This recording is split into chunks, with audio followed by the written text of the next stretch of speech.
Selamat pagi, siang, sore, malam, dini hari, subuh. Jumpa lagi di podcast Si Paling Sport, podcastnya CNN Indonesia. Kali ini kembali bersama saya Avandi, Si Paling Sport 07 dan rekan saya. Saya Diego Basro, si Paling Sport 03. Ini mungkin kita sekalian klarifikasi dulu kali ya. Kalau yang datang host si Paling Sport ini bukan Bang Virgun ya, tapi Avandi si Paling Sport 07 berarti ya. Aduh. Saya kemarin sempet rame tuh di YouTube. Rame banget fans-fans Virgun yang datang buat melihat idolanya, ternyata harus kecewa. Bukan idolanya. Dan sekarang kita udah bareng siapa nih? Mas Wandi. Kita ada salah satu orang yang sangat perhatian dengan bola Indonesia ya, yang selalu berjuang untuk memperbaiki. Selalu muncul ya dalam upaya-upaya penyelamatan sepak bola Indonesia Betul, kayaknya betul, ya. betul. Dan kita langsung sambut saja ada Mas Akmal Marhali. Selamat datang Mas Akmal. Terima kasih telah diundang di acara Si Paling Sport. Siap. Apa kabarnya? Semoga Mas? sepak bola kita paling juga gitu. Amin. Paling apa nih? Paling bermasalah. Bukan gue yang ngomong. Mas Akmal. Mas Akmal yang dong. ngomong. Karena udah lama berkecimpung ya di dunia sepak bola Indonesia ya. Betul. Nah, Mas Akmal nih kita kemarin sempat rame nih. Mas Akmal tiba-tiba muncul di Barreskrim melaporkan soal rumah judi yang menjadi sponsor salah satu klub di Liga 1. Gimana tuh Mas perkembangannya? Ya kalau bicara laporan sebenarnya ini bukan yang pertama ya untuk bicara Save Our Soccer. Karena kita sebelumnya juga 22 Agustus 2022 kita juga sudah laporan. Cuma beda orang yang melaporkan ketika itu Rio Johan Utama. Sementara saya statusnya sebagai saksi. Dan kemudian ada 3 klub yang dilaporkan ketika itu. Persikabo dengan SBO Top. Kemudian Arema dengan bola 88.fun. Kemudian PSIS dengan skor 88.news. Nah, ketika kemudian kita laporkan masuk ke kepolisian, 2 klub yakni Arema dan PSIS copot karena nggak punya backing. Gitu. Ya kan? Kemudian Persikabo tetap kekeh dengan sponsornya SBO Top yang kemudian ditambahkan .net di bawahnya dengan alih-alih bahwa ini portal berita. Portal berita gitu ya. kan. Sehingga kemudian kita berharap ada tindakan lebih lanjut, tapi karena situasi kepolisian waktu itu internal juga lagi ramai soal kasus Sambo dan Teddy Minahasa, jadi agak tertunda prosesnya sampai kemudian muncul musim baru ini 2023-2024. Berlanjut ya di musim berikutnya Berlanjut. ya. Nah, ketika berlanjut saya nonton bola tuh tanggal 8 sama tanggal 9. Tanggal 8 saya nonton malam Persita lawan PSIS Semarang di TV. Pas saya lihat, loh kok ada iklan SBO Top gitu kan. Nah, di Electronic Ebot. Nah, besoknya saya nonton lagi sore jam 15 antara Madura United lawan Persik. Loh, kok ada Ebot SBO Top gitu kan. Malamnya lagi ada pertandingan Persikabo lawan Persija. Pasti ada SBO Top, orang dia ada di dada gitu. Nah, saya tanya kepada Persita dan juga Madura United. Ini enggak salah pakai SBO Top gitu. Lo yang di dada aja boleh, masa kita enggak boleh di Ebot gitu kan jawabnya. Saya pikir, wah ini kalau kemudian didiamkan, maka klub lain akan ikutan sama-sama semua pasang ebot itu semua gitu kan untuk dapat uang, apalagi dalam kondisi ekonomi seperti saat ini gitu kan.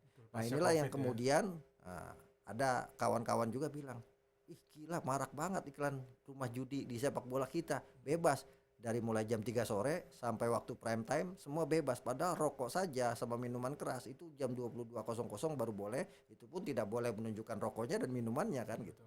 Masa SOS tidak bertindak dengan masalah ini, kita masyarakat sangat-sangat gundah nih gitu kan dengan kasus ini. Akhirnya kita berpikir wah ini karena mungkin dibiarkan, kemudian akhirnya banyak, dan saya dengar ada beberapa klub lagi yang akan ikutan gitu kan untuk disponsori SBOtop.net karena menurut mereka ini adalah ini merupakan portal berita. Disitulah kemudian saya bilang wah udahlah kita harus melaporkan. Ketika saya datang melaporkan, saya diminta ke Dumas Pengaduan Masyarakat. Saya bilang, loh ini turun dong kalau harus ke Dumas. Sudah terjadi perdebatan dengan penyidik ketika itu sampai 2 jam gitu kan. Kita berdebat, saya bilang, ini kalau polisi kemudian tidak mau menerima laporan saya, ini akan menjadi blunder terbesar saya bilang gitu kan buat kepolisian.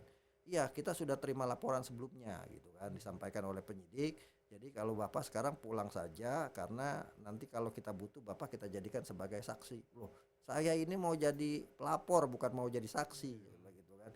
Nah, akhirnya terjadi perdebatan di situ. Saya bilang kalau saya nggak diterima, ini akan blunder buat polisi karena tugas polisi adalah menerima seluruh pengaduan. Mau 1.000 orang yang melaporkan soal adanya rumah judi, seribunya harus diterima karena ini semakin membuktikan bahwa masyarakat sejatinya gundah terhadap kasus ini. Saya juga akan mengajak kawan-kawan saya lagi untuk melaporkan gitu kan. Nah, tapi kemudian ada miss di sana yang pada akhirnya laporan saya ditolak. Saya bilang, oke, kalau ditolak saya ada teman-teman di bawah, ada wartawan pasti nanya, saya ini apa namanya, bagaimana laporannya? Ya saya jawab aja ditolak gitu kan. Dan saya jawab seperti itu, ditolak gitu. Nah, pada akhirnya kemudian ternyata penyidik ini kan penyidik baru. Penyidik baru ini kan belum paham lah soal apa namanya, bagaimana proses ini sebenarnya sudah berjalan. Akhirnya malam ditelepon oleh Kabar Reskrim bahwa apa namanya, saya diminta untuk penyidik datang ke rumah untuk menerima laporan saya. Saya bilang, wah, saya pikir besok saja lah gitu kan, karena ini urusan hukum. Kenapa harus di rumah? Kalau mau ngopi-ngopi di rumah boleh lah gitu kan. Tapi kalau urusan hukum harus di kantor polisi ya. Akhirnya saya datang jam 11. Kemudian ya saya diterima dan laporan saya diterima gitu kan. Dan sejak saya melaporkan yang ditolak itu semakin kenceng. Orang semua apa namanya, yang mendukung banyak, yang mengancam juga banyak gitu kan. Ada reaksi balik berarti ya? Ada reaksi balik. Dan apa aja ancaman yang pertama ancaman apa namanya, Sherlock di mana kasih unjuk pisau gitu. Itu kan. siapa? Apa? Siapa yang ngancam itu? Ya pastinya penggemar judi menurut saya kan. Kalau menurut saya penggemar judi atau orang yang mendapatkan kompensasi dari kegiatan judi itu gitu kan. Karena kalau bicara orang yang tidak suka judi pasti seneng dilaporkan gitu kan. Karena ini kan meresahkan masyarakat, apalagi undang-undang kita melarang judi gitu kan. Kecuali undang-undang kita melegalkan judi. Nah, kemudian ada lagi apa namanya, mengaku sebagai ketua Panpel Persikabo 1953. Namanya Joko Purwoko, jabatan apa nama, pangkat mayor, angkatan darat dong gitu kan.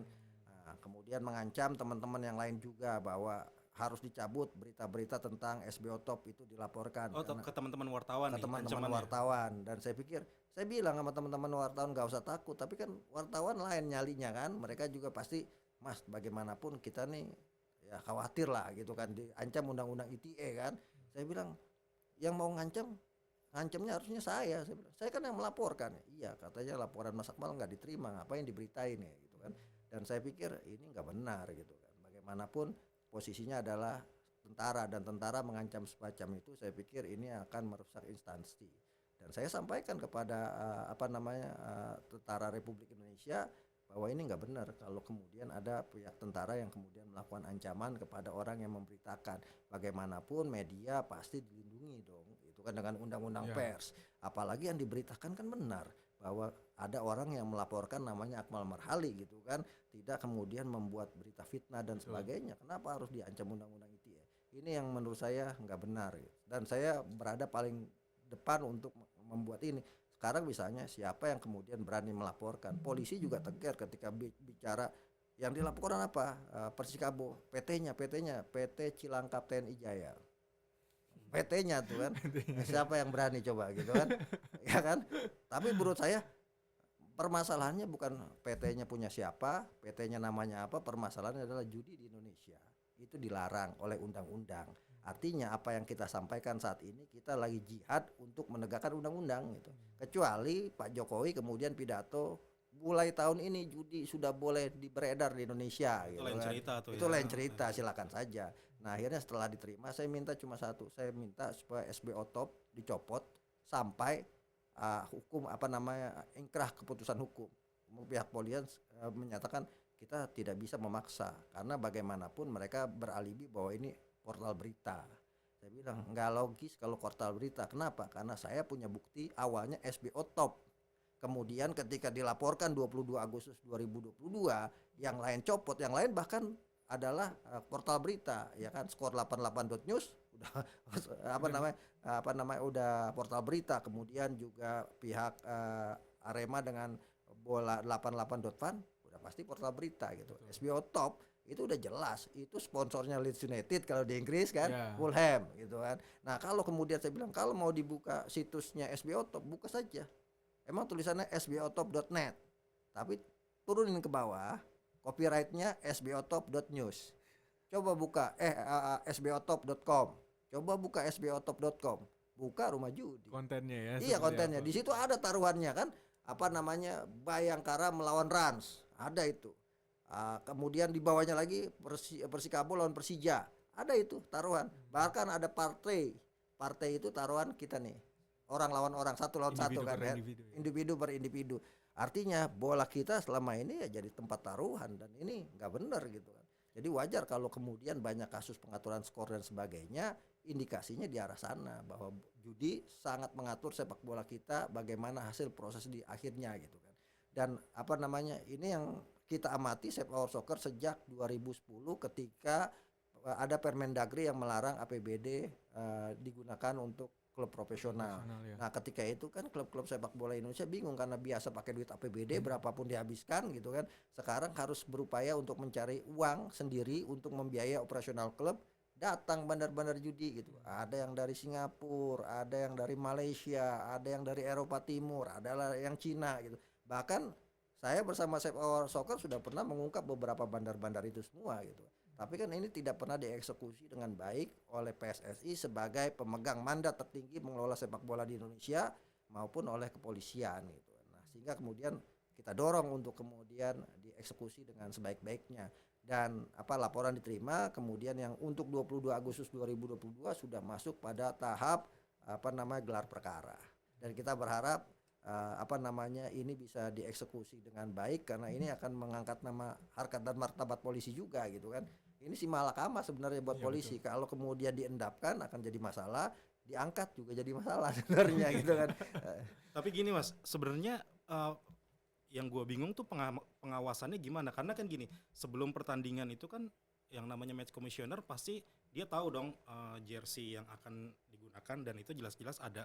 Bukan cuma match commissioner, PSSI sendiri, LIB, PT Liga Indonesia Baru pada 25 Februari 2020 sudah ngeluarin surat edaran gitu kan kepada klub-klub semua bahwa klub partisipan kompetisi Liga Indonesia dilarang untuk melakukan kontrak komersial dengan produk yang terkait dengan rokok, rumah judi, rokok, kemudian minuman keras dan rumah judi.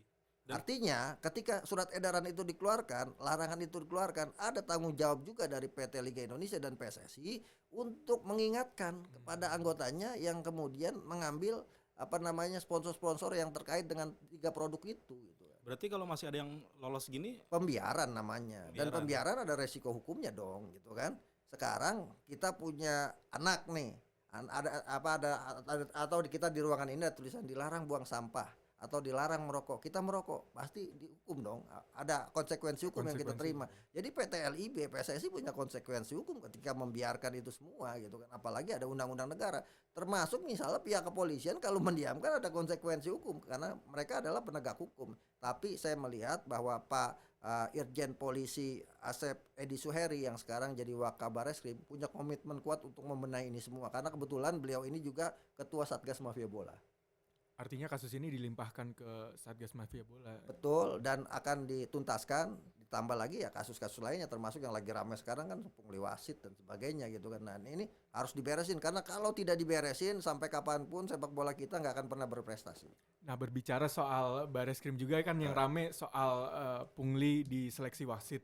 Kalau dari Mas Akmal sendiri dari Sepak Soccer seperti apa sih Mas pungli yang terjadi di proses seleksi tersebut? Mungkin ada temuan-temuan dari Save Our Soccer. Ya, saya sebenarnya heran juga sama PSSI ya. PSSI dalam 2 kasus ini, kasus SBO Top, rumah judi dengan kasus wasit, ini pasif sekali gitu. Sementara misalnya kalau renovasi JIS rame gitu kan, atau kemudian Indonesia Argentina rame paling depan. Tapi kasus ini saya bilang kok PSSI kok pasif, padahal PSSI yang punya tanggung jawab pertama untuk membenahi ini semua.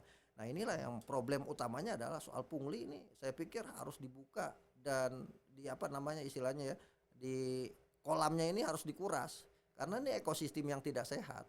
Sepak bola kita itu ekosistemnya ada 3 ekosistem. Yang pertama adalah penguasa, pengusaha, pejabat, konglomerat yang butuh popularitas.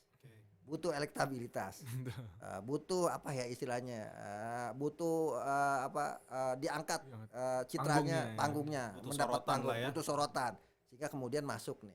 Ekosistem yang pertama. Ekosistem kedua, mereka yang menguasai sepak bola Indonesia dari hulu sampai hilir. Yang ngatur siapa yang juara, yang ngatur siapa yang promosi, yang ngatur siapa yang degradasi, termasuk yang mengatur bandar judi, ya kan?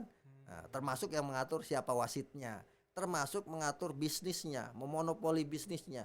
Kelompok yang kedua ini saya namakan mafia, gitu kan. Kelompok ketiga adalah kita nih semua, penggemar sepak bola yang punya ekspektasi tinggi, sepak bola kita bisa berprestasi, sepak bola kita bisa mendunia, bahkan kita bisa ikut Piala Dunia, tapi harapan itu hanya sebatas harapan gitu kan, fata morgana. Kita hanya bisa berharap, tapi faktanya sepak bola kita lebih banyak masalahnya dibanding prestasinya. Nah, kalau yang nomor 2 ini tidak pernah diputus sampai kapanpun, yang mafia ini tidak pernah diputus sampai kapanpun, sepak bola kita akan busuk terus gitu. Jadi pilihannya sekarang adalah, momentumnya adalah kolam yang kotor ini, ekosistem yang kotor ini harus dikuras, kolamnya diganti dengan kolam yang bersih. Salah satu momentum terbaiknya adalah ini soal pungli wasit. Wasit ini ya. Ya, uangnya kecil gitu kan.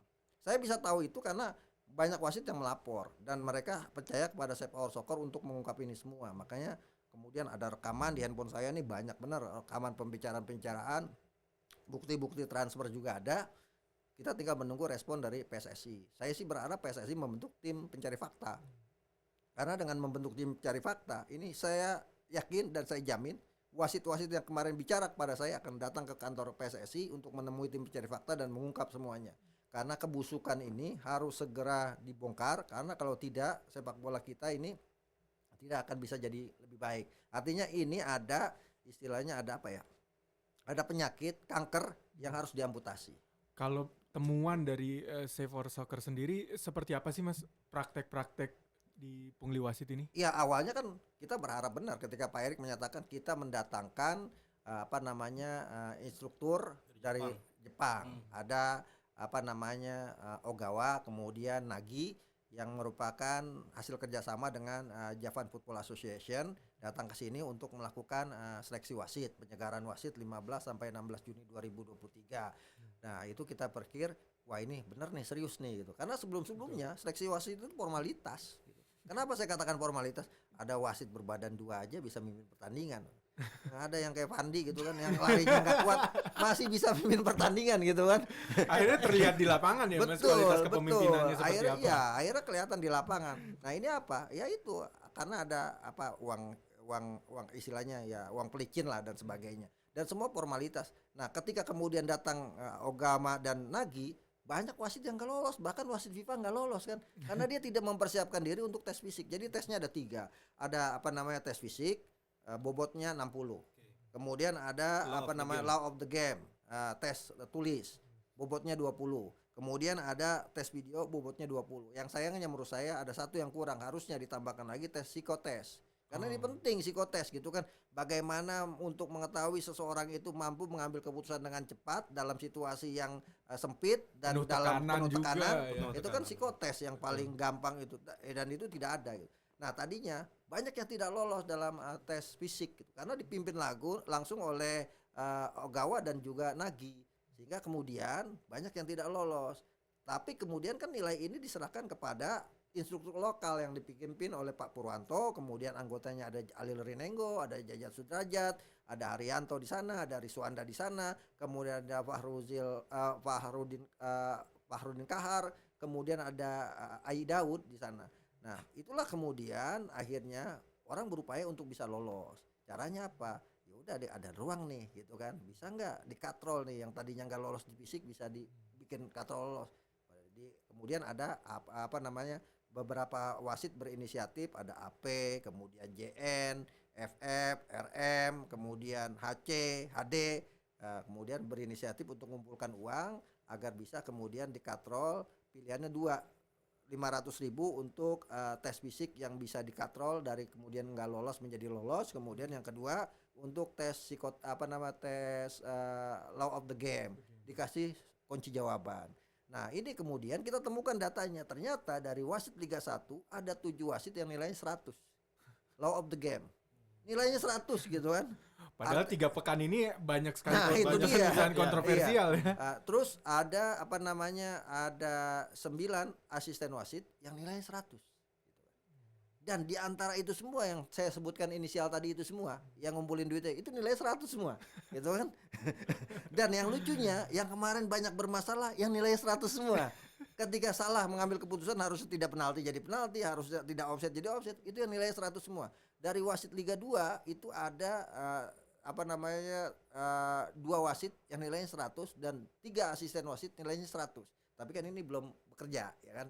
Ini kita lihat yang Liga 1 saja. Nah dari situ kemudian, pantas gitu. Harusnya kalau nilainya 100, nggak bisa ini jelas tegas semuanya kan? Betul. Karena mereka paham dan dalam sejarahnya di FIFA itu belum pernah ada tes law of the game itu yang nilainya 100. Hanya di Indonesia yang ada. Sejarah gitu kan. tercipta lagi-lagi di Indonesia. Iya, sejarah tercipta di Indonesia dan inilah yang kemudian membuat kita, wah ini ada yang nggak bener nih di wasit kita. Ternyata dulu orang ngomong soal mafia wasit dan sebagainya, ternyata ini fakta gitu. Kalau saya dulu saya pegang Persiraja. Saya pernah itu untuk urusan wasit, saya kan nggak ada tampang CEO gitu kan. Kalau tampang wajah rakyat jelata itu 2012. Saya kemudian wasit datang, saya jemput gitu kan. Dengan saya pakai celana pendek, pakai biasa gitu. Yeah. Dipikir saya nih pegawainya dari ini. Bos kata wasit gitu kan. Bosnya mana nih gitu. Kita bisa bantulah Persiraja lawan Persebaya nih gitu kan. Oh. Kita aturlah gampang gitu kan. Saya bilang bos saya lagi keluar kota, ya minta nomor teleponnya lah. Aduh bos saya itu kalau urusan bola dia nggak bicara mau atur-atur, pokoknya menang kalah biarin, yang penting fair play gitu kan. Sampai malam masih telepon terus. Ini lu datang ke maksudnya wasit. Wasit, Oke. itu 2012 gitu. Lumayan Ketika- gigih dia iya, ininya ketika ya. itu ininya Pak Johar Arifin. Oke. Ketua umum PSSI-nya. Habis itu saya laporkan gitu. Itu cerita saya, pengalaman pribadi. Kemudian pada 2007 ini ketika ada yang degradasi promosi, itu waktu itu pertandingan di Kalimantan. Saya lagi nonton bola di Kalimantan, nginap di satu kamar. Ternyata ada yang salah bawain sop buntut ke kamar saya. Ternyata sop buntutnya itu buat wasit. Dan itu benar-benar diatur gitu. Pokoknya tim ini nggak boleh menang. Akhirnya dikerjain sama wasitnya gitu kan. Habis selesai pertandingan wasitnya dikejar-kejar oleh PSM Makassar, PSM lawan Persiba waktu itu kan. Dikejar-kejar sama pindahin wasitnya gitu kan. Artinya permainan-permainan itu sudah terjadi sejak lama gitu kan. Nah, sekarang akhirnya mulai terbongkar. Tinggal permasalahannya PSSI-nya berani atau enggak, ini problemnya gitu kan. Saya tanya ke wasit, kenapa kamu nggak mau ngomong sama ketua umum PSSI? Pak, Bapak kan tahu selama ini orang yang ngungkap masalah mafia bola, orang yang ngungkap masalah suap menyuap, yang dihukum yang ngungkap, yang justru jadi harusnya dihukum berat, orang-orang di dalam PSSI kayaknya punya backingan, mereka nggak dihukum gitu. Jangan sampai kita juga begitu, kita buka kita yang dihukum. Iya, dan berdasarkan rapat Komdis yang baru-baru ini nih, kemarin ada beberapa pemain yang dihukum karena melakukan pelanggaran-pelanggaran yang harusnya wasitnya juga mendapatkan hukuman juga dong ya Mas, karena melakukan keputusan yang tidak tepat. Harusnya. Cuma problemnya di sepak bola kita sekarang ini, sepak bola kita nih autopilot. Sekarang ada komdingnya belum ada. Gimana coba? Kita punya dihukum nih, kemudian kita mau banding, komdingnya belum ada, ya kan? Kita mau bicara soal wasit, misalnya soal pungli dan sebagainya. Komite wasitnya ada, komite fair play-nya nggak ada, komite integritasnya belum ada juga. Jadi sepak bola kita ini belum diurus secara serius di lingkup PSSI, masih by project. Nah inilah yang kemudian harus dibenahi karena transformasi sepak bola kita harus bisa berjalan. Sekarang kompetisi jalan, komite kompetisinya belum ada, ya kan? Ini repot nih bola kita sebenarnya gitu kan. Tapi kita kadang-kadang melihat ya udahlah jalan aja dulu gitu kan. Orang selalu kalau anggapannya seperti itu jadi problem. Jadi gini, soal pungli wasit ini ada Agus Prima misalnya. Saya sebut tuh salah satu namanya tuh kan biar rame aja gitu kan. Mas Akmal yang Emang ceplos aja udah. Kemudian ada Fahrizal Kahar. Oke. Agus Prima ini dengan beberapa temennya ngumpulin duit yang 500.000. Kemudian yang 500.000 itu diserahkan kepada FK Fahrudin Kahar gitu kan. Untuk kemudian nanti mungkin disetorkan oleh instruktur lokal, dikumpulkan, dibagi-bagi. Janjinya adalah yang nggak lolos ntar dipulangin. Gitu kan. Ternyata ada yang nggak lolos. Yang marah itu kan yang kemudian mengungkap adalah mereka yang dijanjikan lolos nggak lolos kan gitu Ya, kan. betul. Akhirnya mengungkap. Tapi menurut saya yang lebih baik seperti itu diungkap gitu kan. Sehingga kita tahu ini ada masalah besar di wasit kita. Dan ini PSSI nggak boleh diam gitu. Apalagi komite wasit gitu. Ini harus diberesin, jangan sampai kemudian beban moral di lapangan semua. Hasil-hasil pertandingan sepak bola kita menjadi tidak sah bisa. Kenapa? Karena wasit yang memimpinnya tidak sah. Gitu kan. Secara moral gitu kan. Nilai orang bilang, saya nggak percaya mas, 500.000 kecil banget. Ini bukan nilai, ini soal moral gitu kan. Kita kalau 500.000 aja diambil, apalagi yang 1 miliar kan gitu kan masalahnya. Dan itu biasa terjadi di sepak bola kita. Artinya kalau kemudian ada wasit titipan, ada wasit bagi hasil, ada wasit arisan, itu benar. Saya sering mengungkap itu semua. Ada wasit arisan. Wasit arisan ini diundi, dikocok. Nah, orangnya itu aja gitu. Kemudian wasit titipan yang dititip untuk ngatur tim tertentu, gitu kan. Nah, ada wasit bagi hasil. Setelah ditugaskan, dapat gaji 10 juta, bagi dulu nih. Apa namanya, siapa yang setoran gitu kan, ya paling dia dapatnya sekitar 3 jutaan lah gitu kan. Jadi wasit kita sebenarnya harusnya dengan nilai 10 juta gajinya sudah sejahtera. Tapi karena banyak yang dibagi, banyak yang disedekahkan gitu. Pangkas Iya. dia dapatnya sekian doang Dapatnya gitu jadi kecil, dan dapatnya kecil itu kemudian ada peluang, ada orang mau ngasih. Ini bantu nih, pegang 10 juta. Saya aja pasti terima gitu kan. Yang penting gak ada yang tahu gitu kan. Nah, masalahnya ketika kemudian ada yang tahu kan gitu kan. Nah, ketika udah ada yang tahu, udah ada yang mengungkap, dan saya yakin ini kalau mau diungkap 18 wasit yang terpilih ini semuanya bermasalah. 18-nya. Wasit yang terpilih semuanya bermasalah, termasuk asistennya gitu. Berarti harapan kita kecil ya Mas untuk melihat pertandingan sepak bola di Liga 1 yang betul-betul dipimpin oleh wasit yang kompetensinya cukup baik gitu. Ya pilihannya sekarang kan tinggal gini. Kalau kemudian 18 ini bermasalah, jangan dipakai. Ambil aja wasit asing dulu. Gitu kan? Untuk menggantikan tugas mereka. Sehingga kemudian muncul trust. Ini kalau nggak muncul trust, ini bisa jadi setelah pertandingan nanti akan ada wasit yang digebugin. Betul. Gitu kan? Ini problem kita loh gitu kan. Jangan kemudian nganggap remeh masalah yang ada saat ini. Dan yang saya kasihan juga, langsung ditangani akhirnya oleh Satgas Mafia Bola dan Barreskrim gitu kan. Harusnya kan ini kan yang pertama, ini kasus internal. Dalam lingkup football family itu ada hukum. Di mana kemudian PSSI harus mengungkap ini semua. Ketika mengungkap ada yang terindikasi hukum, dihukum secara football family. Misal dihukum seumur hidup tidak boleh aktif di sepak bola gitu kan. Itu kan hukuman football family. Ya, betul. Tapi kalau kemudian setelah dihukum di football family, PSSI menemukan wah ini ada indikasi suap menyuap, Ada ini indikasi pidana ya, ada Mas, indikasi pidana, laporkan ke polisian gitu. Ini kan keren kalau seperti itu. Artinya apa? Artinya orang juga ke depan, kita jangan macam-macam di PSSI. Kenapa? Dari PSSI-nya saja sudah disaring dengan hukuman football family-nya. Nanti kalau kita kemudian bermasalah ketahuan sama PSSI, bukan cuma di football family, kita juga bisa dibawa ke ranah pidana. Nah, problem-problem ini yang nggak pernah dibawa di sepak bola kita. Semua diselesaikan di bawah meja. Jadi penanganannya nggak komprehensif dan nggak Betul. transparan juga ya. Betul, dan ini menurut saya adalah problem, dan ini sebenarnya beban juga buat ketua umum PSSI sekarang gitu. Momentum besar ketika kita kemarin melakukan transformasi sepak bola Indonesia, ini momentumnya. Ada yang punya masalah, potong. Pak Erik kan selalu bilang kan, laporkan, saya gigitnya. Kita tunggu gigitannya Pak Erik itu seperti apa, atau ngurus bola itu harus bernyali, ya kita tunggu nyalinya Pak Erik seperti apa untuk kemudian menyelesaikan masalah ini gitu kan. Lagi dia juga ketua komite wasit ya. Betul, betul. Bagaimana kemudian ketua komite wasit melaporkan kepada ketua umum PSSI dan ketua umum PSSI menghukum ketua komite wasit. Gitu kan. Ini rancu gitu.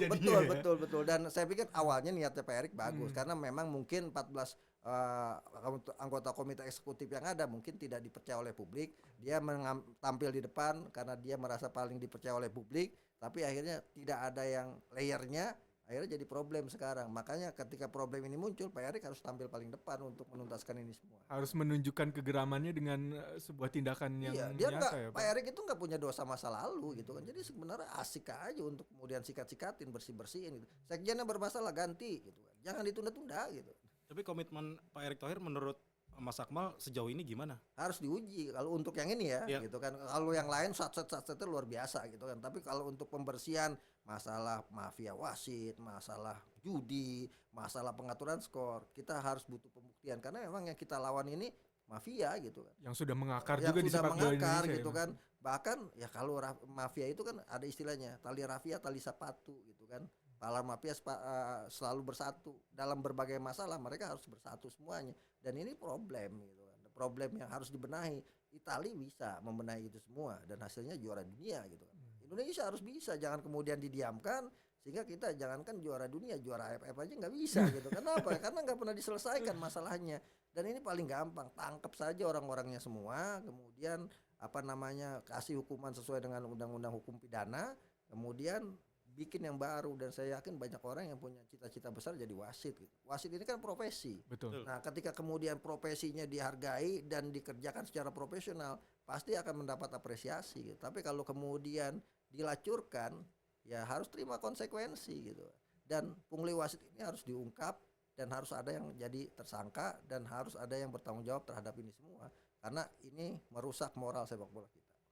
Nah, Mas Akmal, tadi kan kita berbicara soal keputusan-keputusan wasit yang kontroversial, lalu kemudian bisa berimplikasi pada hasil pertandingan. Betul. Dan ada beberapa, udah 3 pekan nih Liga 1 berjalan, kericuhan yang terjadi akibat perselisihan supporter.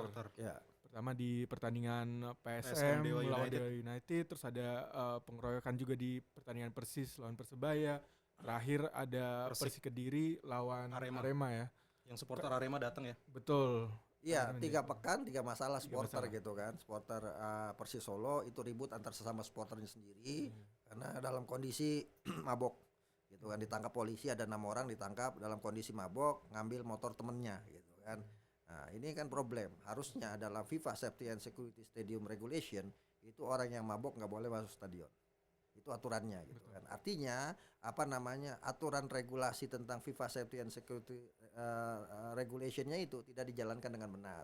Sehingga kemudian check and recheck-nya terhadap orang yang punya indikasi mabuk. Kalau di luar negeri, di Inggris itu kan ada yang kayak balon itu. Ya. Orang suruh tiup itu, kemudian kalau dia minum alkohol terlalu banyak nggak boleh masuk tuh gitu kan. Ketahuan ininya ya. Ketahuan gitu Kadar kan. alkohol di dalam tubuhnya ya. Dalam tubuh yang nggak boleh juga bawa korek api, nggak boleh bawa benda keras dan sebagainya. Itu di luar negeri gitu kan. Dan itu sangat ketat. Di kita ini longgar gitu kan, sehingga kemudian orang banyak memanfaatkan, bahkan sudah dilarang aja flare masih bisa masuk, dibawa di bungkusan nasi gitu kan. Ada yang ditaruh di bungkusan Nah, ciki itu kan malah. ya bungkusan ciki dan sebagainya. Itulah hebatnya orang Indonesia kan. Nah, kemudian soal supporter ini, kalau saya sebenarnya kebijakan untuk melarang supporter tamu Kamu datang, datang ya. ini sebenarnya malakama menurut saya. Iya. Kenapa? Sebenarnya vibe sepak bola kita pasca tragedi Kanjuruhan sedang bagus, di mana ada Jackmania dengan bonek misalnya sedang sedang menjalin hubungan yang sangat mesra untuk melupakan masa lalu, berdamai dengan situasi saat ini. Ada juga misalnya Persib dengan Persija juga sedang diusahakan bersatu, dan ini virus ini harus ditiupkan gitu. Justru kan. harus dipertemukan Harus ya. dipertemukan. Bukan. Jadi larangan supporter away datang itu justru menghambat silaturahmi antar Betul, supporter ya. iya benar, ada supporter yang belum berdamai. Nah, ketika ada supporter yang belum berdamai, kan tugas dari PSSI, komite supporternya misalnya, untuk kemudian memverifikasi ini ada pertandingan high level risk gitu kan, ada pertandingan middle risk match, ada pertandingan yang low risk match. Yang high risk match ini yang harus diantisipasi, misalnya Persija dengan dengan Persib, ini masih ada potensi terjadi kerusuhan. Oke. Di level elit tidak ada masalah sekarang karena sudah mesra, tapi di grassroots ini kan masalah, apalagi jalur Gaza gitu kan. Jalur Gaza ini Bekasi ke sana tuh kan. Jabodetabek ya. Iya, Jabodetabek itu kan jalur Gaza karena mempertemukan antara dua kutub kan, ada supporter Bobotonya ada Jackmanianya ada. Nah, ini harus diantisipasi. Nah, ini hal-hal yang semacam ini yang harus dilakukan. Saya jadi ingat dulu ada sistem bubble di Inggris gitu kan, ketika Leeds United supporternya dengan Middlesbrough berseteru luar biasa, tapi tidak ada tuh larangan untuk kemudian supporter Leeds tidak boleh datang ke markas Middlesbrough, kemudian supporter Middlesbrough nggak boleh datang ke Leeds. Difasilitasi untuk datang dengan sistem bubble, dikawal, datang 1.000 orang dikawal, datang dengan selamat, pulang diantar dengan selamat. Dan dengan cara itu kemudian akhirnya ada perubahan pola pikir kan. Nah, kita sebenarnya bisa, misalnya Persija Persib, oke, Persija Persib main di ini, tidak ada lagi barakuda di sepak bola, karena barakuda itu secara psikologi sudah membuktikan bahwa sepak bola ini nggak aman gitu Intimidatif kan. ya Intimidatif suasananya gitu. jadinya. Jadi nggak ada lagi barakuda gitu. Jadi datang berapa? Jackmania 1.000 orang, oke, dikawal. Nyampe stadion, pulang dikawal lagi sampai selesai. Nah, dengan cara itu kemudian saya yakin virus itu akan kemudian terjadi di daerah-daerah. Sekarang kan gitu, dilarang datang. Ya, orang dilarang datang akan berusaha untuk datang, namanya orang Indonesia gitu kan. Oh, bilang kita bisa nih nerobos aturan. Nah iya, justru Iya kan? jadi kucing-kucingan ya. Betul. Akhirnya kan sekarang faktanya, siapa bilang tidak ada supporter away yang datang? Kemarin pertandingan PSIS lawan Persebaya Ya. ada supporter Persebaya. Keluarganya Isu Yamamoto katanya. Iya, kemudian ada pertandingan antara PSS Sleman lawan Persis Solo, supporter Persis Solo datang, bahkan Gondrong, Mariadi Gondrong, komandan Pasopatinya ada di stadion itu kan. Walaupun dia mengatasnamakan gue bukan supporter, tapi kan dia supporter juga. Iya. Sekarang siapa yang bisa mendeteksi bahwa dia bukan supporter? Kan nggak ada alat deteksinya kan. Nah, ini kemudian ada ancaman dari ketua umum PSSI, kalau sampai supporter W datang, kita potong poinnya gitu kan, kurangi poinnya. Ini kan jadi si malakama ditagih ini kan. Akhirnya kalau kemudian tidak dilaksanakan, wibawa PSSI-nya jatuh. Nah, ini problem menurut saya. Pertandingan sepak bola hakikatnya adalah pertandingan yang harus ditonton oleh dua supporternya. Gitu kan. Kenapa? Karena ini adalah pertandingan yang melibatkan dua kekuatan yang harus berada dalam titik yang fair play, yang adil, yang sportif gitu kan. Nah, kecuali memang ada supporter yang sedang dihukum gitu. Nah, kalau tidak ada hukuman, ya tidak usah kemudian dilarang untuk tidak datang gitu. Kita kan mengambil keputusan untuk tidak datang, shortcut nih.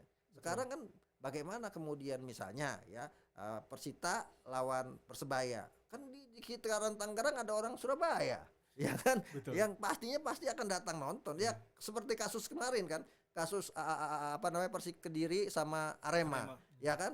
Ada dua hal yang membuat kemudian jadi ricu. Yang pertama, geng oknum-oknum itu memang sengaja memprovokasi lewat media sosial, sehingga kemudian orang supporter Persikmania kan pasti kan kita sudah sepakat nggak ada yang datang. Kemudian ada yang kita datang ke markas lawan gitu kan, Tembusin kandang tembus. lawan. Akhirnya kan semua curiga siapa nih, ketemu gebugin, pasti seperti itu kan. Itu problem kita. Itu kan sama kemudian ketika kasus ada Arema melawan Persebaya gitu kan. Kemudian ada supporter Persebaya yang diam-diam ini. Nah, kemarin kan gitu. Yang pergi juga kebetulan orangnya yang latahan. Ketika gol kemudian dia lupa kan. Memang susah sih ya menahan emosi di dalam pertandingan itu. Ketika tim kita nyetak gol kan nggak mungkin kita nggak selebrasi Iya, kan. harus diangkat diikat tangannya semua gitu kan. Jadi cuma senyum-senyum aja gitu. Kegep dah jadinya kan. Iya, sama waktu ingat nggak kasus Haringga Haringga Sirila? seperti itu juga. Ya kan seperti itu juga kasusnya. Ada provokasi dari medsos yang menyatakan ada supporter Persija yang datang ke markas Persib. Akhirnya Boboto mencari itu semua. Sementara Haringga Sirila sebenarnya nggak ketahuan dia nonton. Tiba-tiba ketika Persija cetak gol, dia lupa angkat tangan gitu kan. Akhirnya udah dihajar, dihabisin. Nah, itu kan problem kita gitu kan. Tidak manusiawi memang gitu kan. Dan ini kan problem supporter kita kan di dasar di akar rumput ini sangat luar biasa. Saya pernah nangani supporter Persikota. Setiap habis pertandingan selalu tawuran. Saya bilang sama polisi kan, Pak tangkap aja semua. Udah ditangkap semua, di kantor polisi tanya, kenapa kamu tawuran? Habis hobi Pak. Repot kan polisinya kan. Iya kan. Nah di Rusia itu sekarang udah ada tuh yang supporter diadu di atas ring itu semua kan. Difasilitasi ya Iya. sekarang. Saya bilang Pak taruh aja Stadion Benteng. Mereka berantem sampai mereka bilang saya udah puas udah gitu kan. Mungkin dengan cara itu bisa selesai gitu. Dikumpulin berapa orang gitu ya. Betul. Mas Dan ya. saya pikir ini tidak momentumnya kalau kemudian kita potong shortcut ini akan jadi masalah terus. Jadi menurut saya harus beri ruang di mana supporter tetap hadir ke lapangan dan di situ kemudian akan ada pembelajaran dan pendewasaan. Ini problem gitu. Artinya yang pertama kali harus dibenahi itu protokol keamanannya ini ya Mas ya? Betul. Sekarang kan bagaimana kemudian FIFA Safety and Security Stadium Regulation-nya bisa berjalan gitu kan. Sementara sebenarnya kita juga sudah punya aturan. Kita kan ada undang-undang nomor 10 ya tahun 2022 tentang keolahragaan. Di mana supporter di situ ada pasal 54, 55 di situ disebutkan supporter punya hak untuk menyaksikan timnya bertanding. Supporter punya hak untuk mendapatkan jaminan keamanan dan keselamatan gitu kan. Sementara dia punya hak, dia bisa menuntut dong, gua harus nonton. Tapi sekarang dilarang kan gitu kan. Nah, ini kan problem. Yang kedua, untuk menjaga keamanan dan keselamatan pasca tragedi Kanjuruhan harusnya kemudian PSSI mengeluarkan kebijakan bahwa tiket penonton harus ada asuransinya, kan harusnya kayak gitu. Sehingga kita kemudian tidak khawatir anak-anak kita atau teman-teman kita, saudara-saudara kita nonton bola pasti pulang selamat gitu. Selamat, ya. Tapi kalau kemudian seperti ini situasinya agak sangat ini. Oke, Persija besok nih, Persita lawan Persija kan. Oke, nggak ada yang datang supporter Persija, tapi bisa jadi tawuran di jalanan. Iya kan? Saling ejek di media sosial, kemudian ketemu di jalanan. Apalagi perbatasan Betul lagi. ya. Ini kan problem yang harus diantisipasi. Nanti kalau seperti ini polisi lagi yang salah kan gitu kan. Nah, ini yang harus ditegaskan. Tegasin dari awal. Harusnya saya berpikir tadinya Ketua Umum PSSI memanggil seluruh supporter yang hadir atau klub-klub itu, kemudian kita bikin kesepakatan. Tidak ada lagi anarkisme di sepak bola. Kalau ada anarkisme bukan cuma pengurangan poin ya, tapi bisa didegradasi ke Liga 3. Semua harus tanda tangan sepakat. Nah, kalau kemudian itu disepakati, saya pikir dan dijadikan regulasi, itu akan ditaati oleh semuanya. Tapi kan kita enggak semuanya lip service saja. Pak Erik cuma bilang nanti kita kurangi, tapi di regulasinya enggak ada. Regulasi belum ada. Akhirnya apa? Akhirnya seorang menuntut, oh ya itu ada yang datang tuh gitu. Sekarang orang saling pantau. Kalau ada supporter pertandingan A B, pantau nih ada nggak supporter B-nya datang. Kalau ada kita bunyikan biar dikurangi poinnya gitu. Jadi besok pertandingan sepak bola kita sampai akhir musim itu bisa jadi ada tim yang nggak ada nilainya karena dipotong poinnya terus ya. gara-gara supporternya datang kan gitu kan. Nah, Mas, kalau kita berkaca dari sepak bola Eropa, misalkan kayak di Italia, ada supporter-supporter yang kemudian ketika melakukan kerusuhan, mereka diidentifikasi, lalu secara hukum negaranya itu bisa dijerat juga gitu, nggak boleh datang ke stadion, tapi mereka harus melaporkan diri ke polisi. Apakah ini mungkin juga dilakukan di Indonesia? Sekarang gini, kalau kita belajar dari Inggris kan 2 kali. Tragedi Heysel, final Liga Champion ya, Juventus melawan Liverpool, ya kan. Pasca itu kemudian UEFA menghukum Liverpool Inggris. tidak boleh dan klub Inggris tidak boleh aktif di kancah Eropa gitu. Sehingga kemudian klub-klub Inggris hanya main di lingkup mereka sendiri. 1987 terjadi tragedi Hillsborough, ya kan?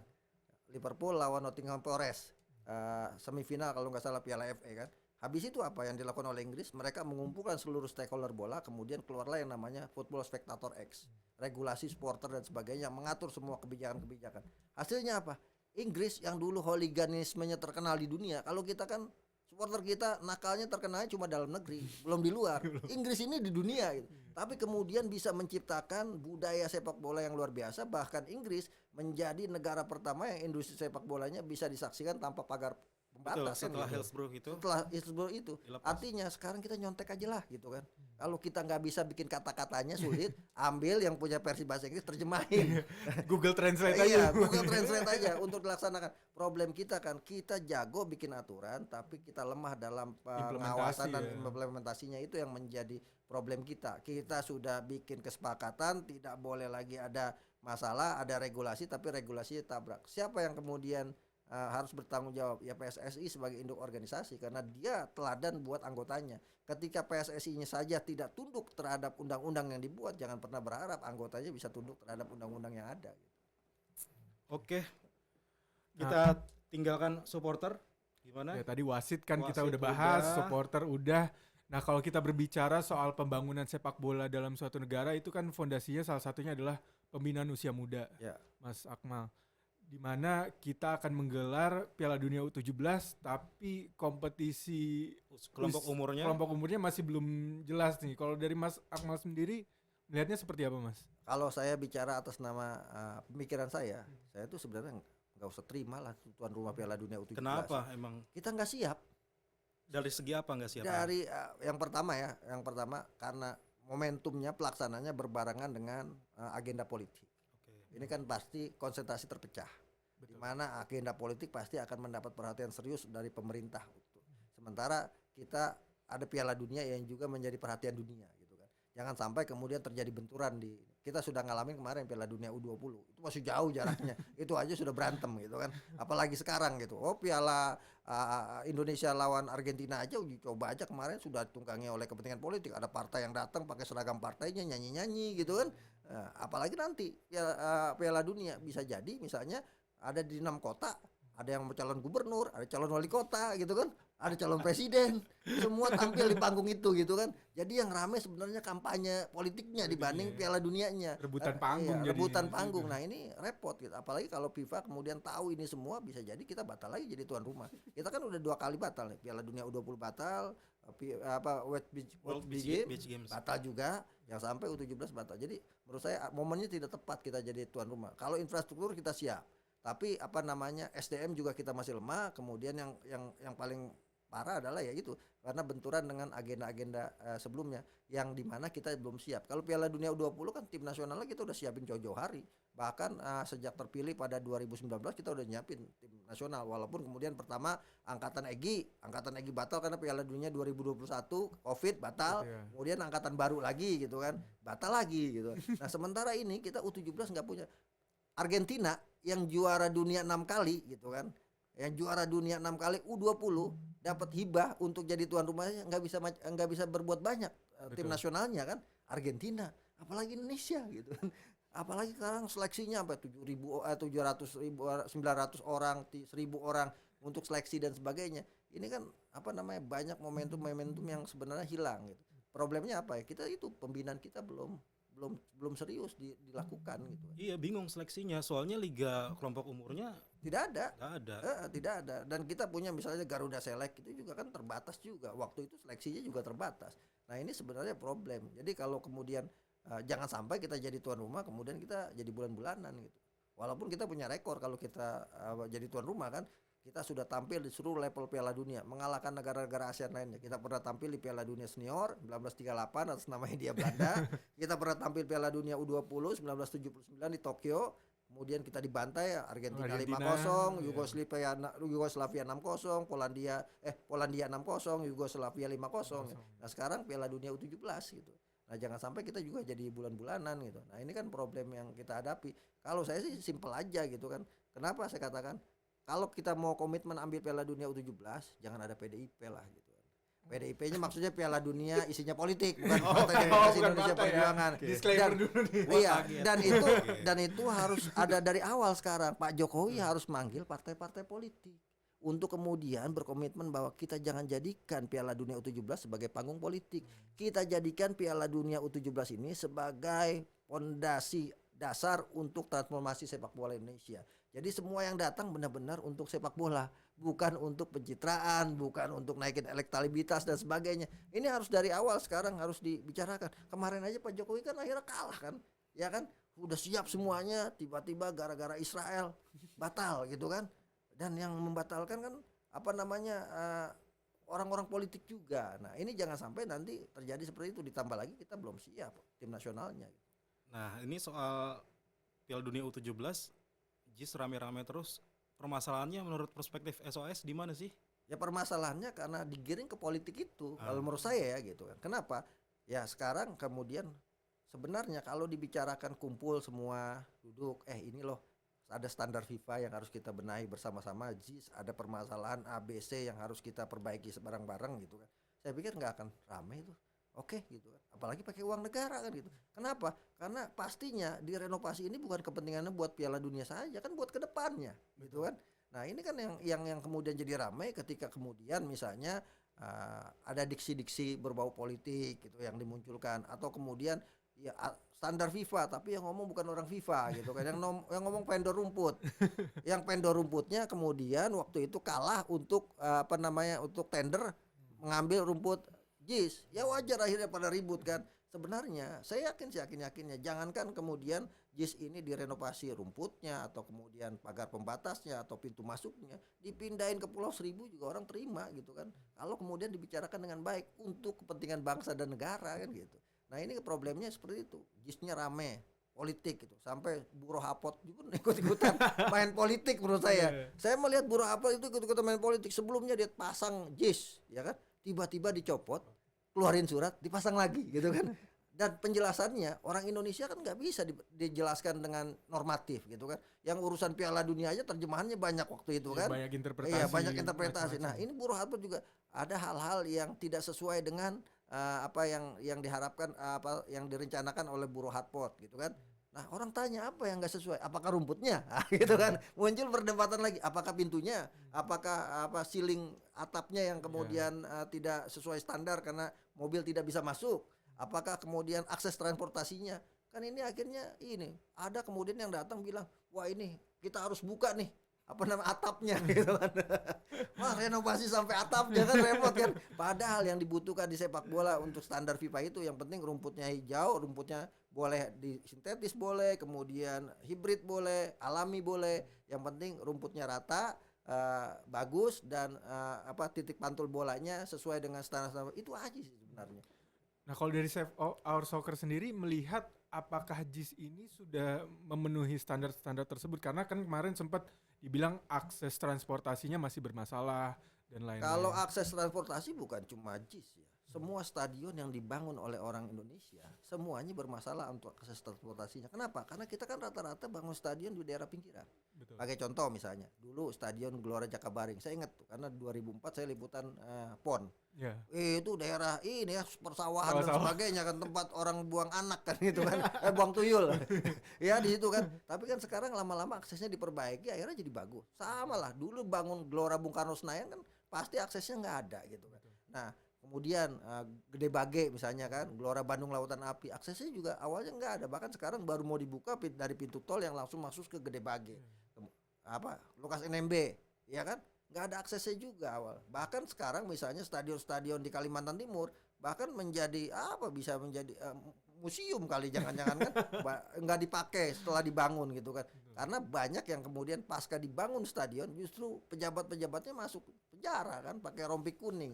Nah, ini problem yang kita hadapi. Nah, kalau kemudian JIS secara secara struktur bangunan itu yang terbaik saat ini, yang paling modern di Indonesia. Bahkan GBK itu kalah gitu.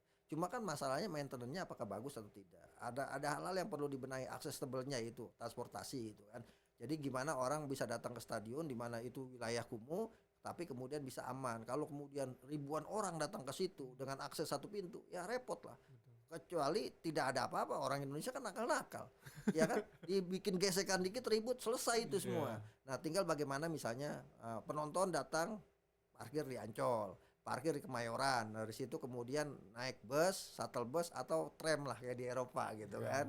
Nah, itu akses itu harus dibuat dan saya pikir kedepannya harus seperti itu. Kita nanti datang, saya ingat dulu waktu liputan Piala Eropa 2008 di Basel gitu kan, Stade Jakob Park, kita naik kereta, berhenti, naik ke atas sudah stadion.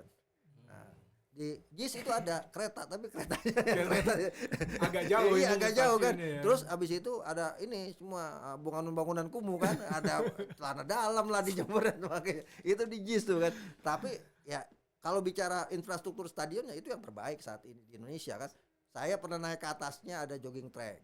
Satu-satunya stadion yang ada jogging tracknya cuma GBK, buka tutup gitu kan. Kalau bicara rumputnya sama dengan Allianz Arena hybrid gitu kan. Kemudian sama dengan Wanda Metropolitano Madrid, di Atletico Madrid gitu kan. Sama dengan di AC Milan di San Siro. Bicara rumput, cuma permasalahannya maintenance-nya yang nggak bagus karena mungkin belum punya orang di Indonesia belum pernah.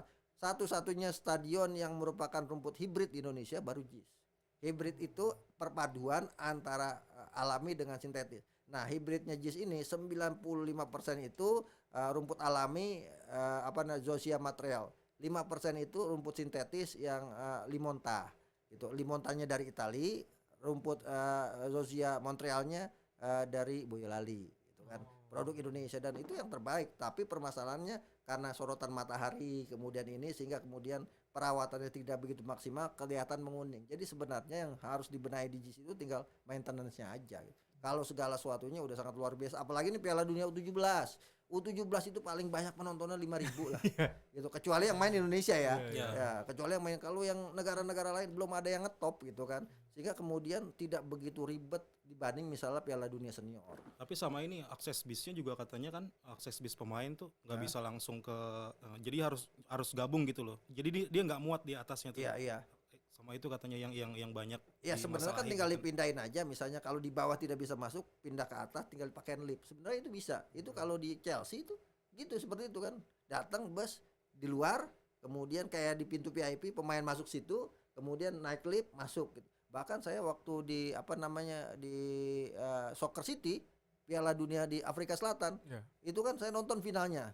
Pas saya nonton, saya pakai lift, saya pencet aja, tahu-tahu saya keluarnya di locker roomnya Jerman.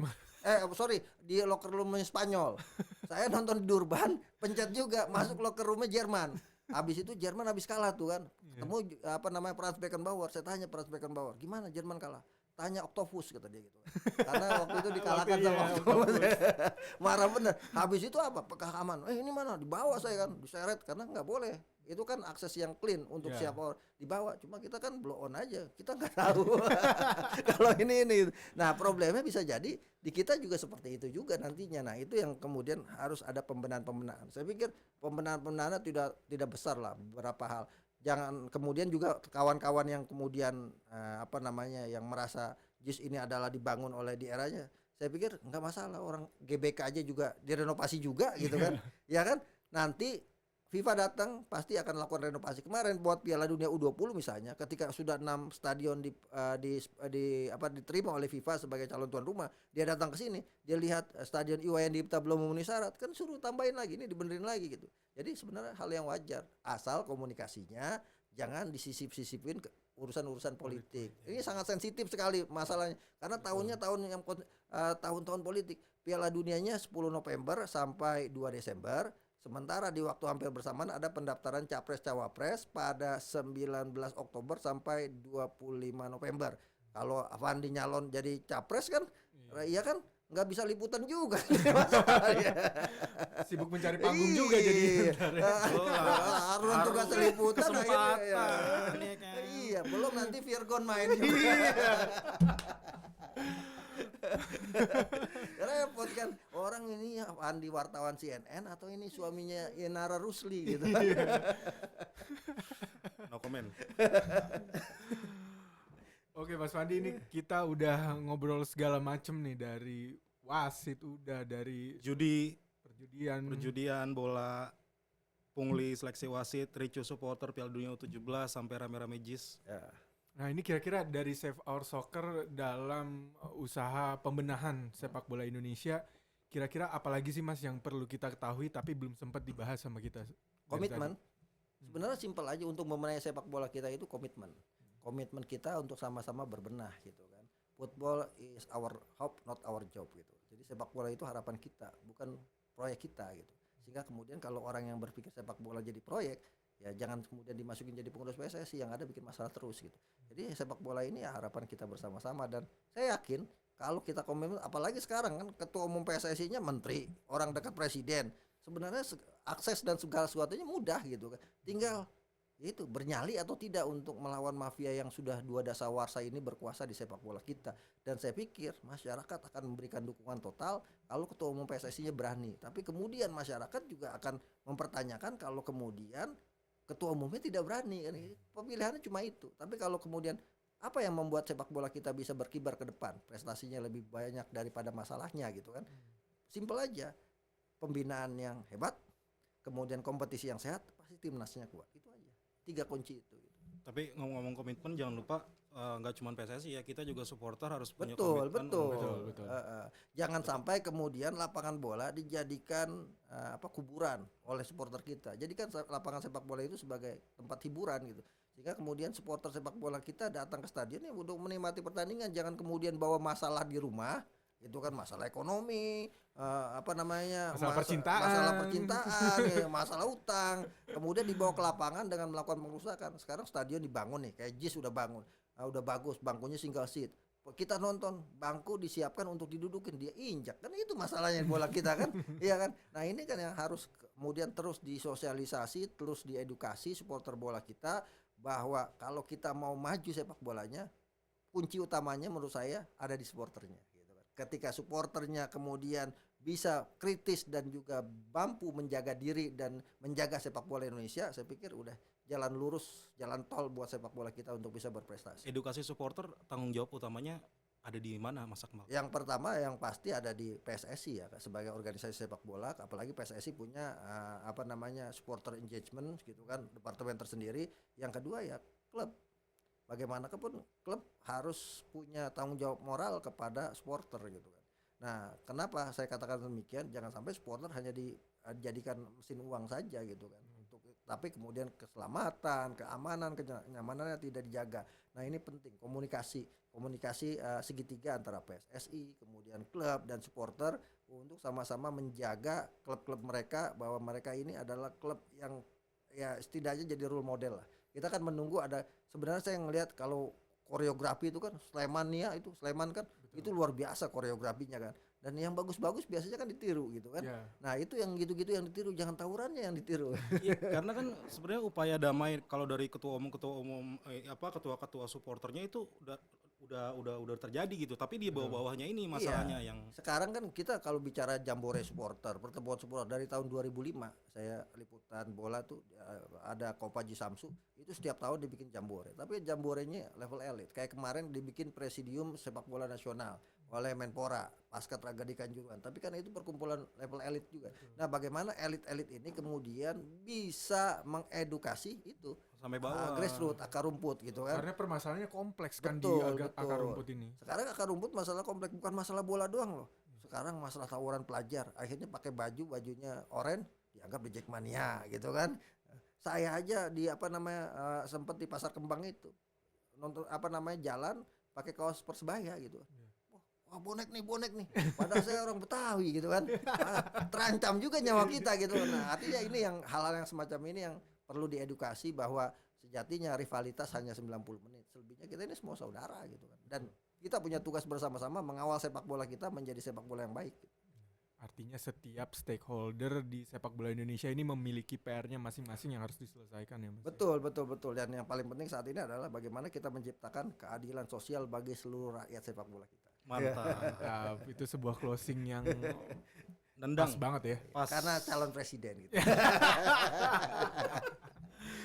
Aduh, oke Mas Akmal, nggak terasa udah lama juga kita ngobrol-ngobrol. Semoga bahasan kita kali ini bisa membawa kemajuan ya untuk sepak bola nasional yang Amin. yang sama-sama kita sayangi. Begitu. Amin. Problem-problem yang tadi udah Betul. sempat disebutin bisa segera dibereskan ya Mas. Ya, dan tugas dan tanggung jawab untuk membereskan itu bukan cuma ketua umum PSSI. Kita juga punya kewajiban untuk mendorong segala sesuatu yang salah untuk kita benahi bersama-sama. Kalau bahasa agama nih, watawasau bil haqi watawasau bisob. Saling mengingatkan dalam kebenaran, saling mengingatkan dalam kesabaran. Mantap. Oke. Sekali lagi terima kasih Terima kasih, Mas Akmal. Sama-sama. Udah datang ke podcast si Paling Sport. Siap. Dan demikian podcast si Paling Sport kali ini bersama Akmal Marhali. Sampai jumpa lagi di episode-episode berikutnya. Tetap di podcast si Paling Sport.